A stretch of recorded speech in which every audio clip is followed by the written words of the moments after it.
Hello, I'm Luke O'Connell, your door-to-door storyteller, and I'd like to give you a story. This story is called The Tale of Benjamin Bunny by Beatrix Potter.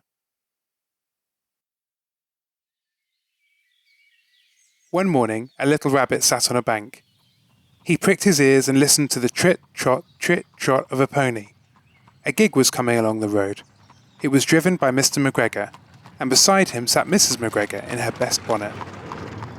As soon as they had passed, little Benjamin Bunny slid down into the road and set off with a hop, skip and a jump to call upon his relations, who lived in the wood at the back of Mr. McGregor's garden. That wood was full of rabbit holes, and in the neatest, sandiest hole of all lived Benjamin's aunt and his cousins, Flopsy, Mopsy, Cottontail and Peter. Old Mrs. Rabbit was a widow. She earned her living by knitting rabbit wool mittens and muffetees. I once bought a pair at a bazaar. She also sold herbs and rosemary tea and rabbit tobacco, which is what we call lavender. Little Benjamin did not very much want to see his aunt. He came round the back of the fir tree and nearly tumbled upon the top of his cousin Peter. Peter was sitting by himself. He looked poorly and was dressed in a red cotton pocket handkerchief. "Peter," said little Benjamin in a whisper, "who has got your clothes?" Peter replied, "The scarecrow in Mr. McGregor's garden," and described how he had been chased about the garden and had dropped his shoes and coat. Little Benjamin sat down beside his cousin and assured him that Mr. McGregor had gone out in a gig, and Mrs. McGregor also, and certainly for the day because she was wearing her best bonnet. Peter said he hoped it would rain. At this point, old Mrs. Rabbit's voice was heard inside the rabbit hole, calling, "Cottontail, Cottontail, fetch some more chamomile." Peter said he thought he might feel better if he went for a walk. They went away hand in hand, and got upon the flat top of the wall at the bottom of the wood. From here they looked down into Mr. McGregor's garden. Peter's coat and shoes were plainly to be seen upon the scarecrow, topped with an old tam-o'-shanter of Mr. McGregor's. Little Benjamin said, "It spoils people's clothes to squeeze under a gate. The proper way to get in is to climb down a pear tree." Peter fell down head first, but it was of no consequence, as the bed below was newly raked and quite soft. It had been sown with lettuces. They left a great many odd little footmarks all over the bed, especially little Benjamin, who was wearing clogs.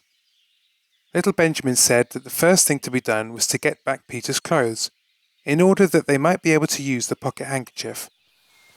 They took them off the scarecrow. There had been rain during the night, there was water in the shoes, and the coat was somewhat shrunk. Benjamin tried on the tam-o'-shanter, but it was too big for him. Then he suggested that they should fill the pocket handkerchief with onions, as a little present for his aunt. Peter did not seem to be enjoying himself. He kept hearing noises. Benjamin, on the contrary, was perfectly at home, and ate a lettuce leaf. He said that he was in the habit of coming to the garden with his father to get lettuces for their Sunday dinner. The name of little Benjamin's papa was old Mr. Benjamin Bunny.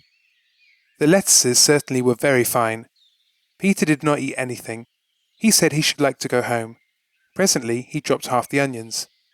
Little Benjamin said that it was not possible to get back up the pear tree with a load of vegetables. He led the way boldly towards the other end of the garden. They went along a little walk on planks under a sunny red brick wall. The mice sat on their doorsteps cracking cherry stones. They winked at Peter Rabbit and little Benjamin Bunny. Presently, Peter let the pocket handkerchief go again. They got amongst flower pots and frames and tubs. Peter heard noises worse than ever. His eyes were as big as lollipops. He was a step or two in front of his cousin when he suddenly stopped. This is what those little rabbits saw around the corner. Little Benjamin took one look, and then in half a minute less than no time, he hid himself and Peter and the onions underneath a large basket. The cat got up and stretched herself, and came and sniffed at the basket.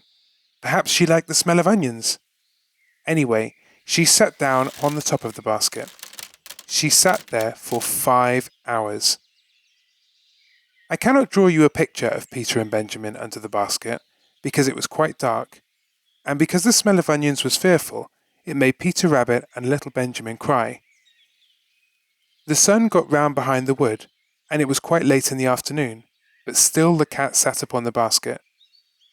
At length there was a pitter-patter, and some bits of mortar fell from the wall above.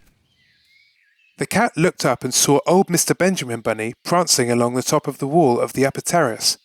He was smoking a pipe of rabbit tobacco and had a little switch in his hand. He was looking for his son. Old Mr. Bunny had no opinion whatever of cats. He took a tremendous jump off the top of the wall onto the top of the cat and cuffed it off the basket and kicked it into the greenhouse, scratching off a handful of fur. The cat was too much surprised to scratch back. When old Mr. Bunny had driven the cat into the greenhouse, he locked the door. Then he came back to the basket and took out his son Benjamin by the ears and whipped him with the little switch. Then he took out his nephew Peter. Then he took out the handkerchief of onions and marched out of the garden. When Mr. McGregor returned about half an hour later, he observed several things which perplexed him. It looked as though some person had been walking all over the garden in a pair of clogs, only the footmarks were too ridiculously little. Also, he could not understand how the cat could have managed to shut herself up inside the greenhouse, locking the door upon the outside. When Peter got home, his mother forgave him, because she was so glad to see that he had found his shoes and coat. Cottontail and Peter folded up the pocket handkerchief, and old Mrs. Rabbit strung up the onions and hung them from the kitchen ceiling, with the bunches of herbs and the rabbit tobacco. The end. You just listened to The Tale of Benjamin Bunny by Beatrix Potter, read to you by your door-to-door storyteller, Luke O'Connell. Thank you for listening. A production of We Are One Body Audio Theater.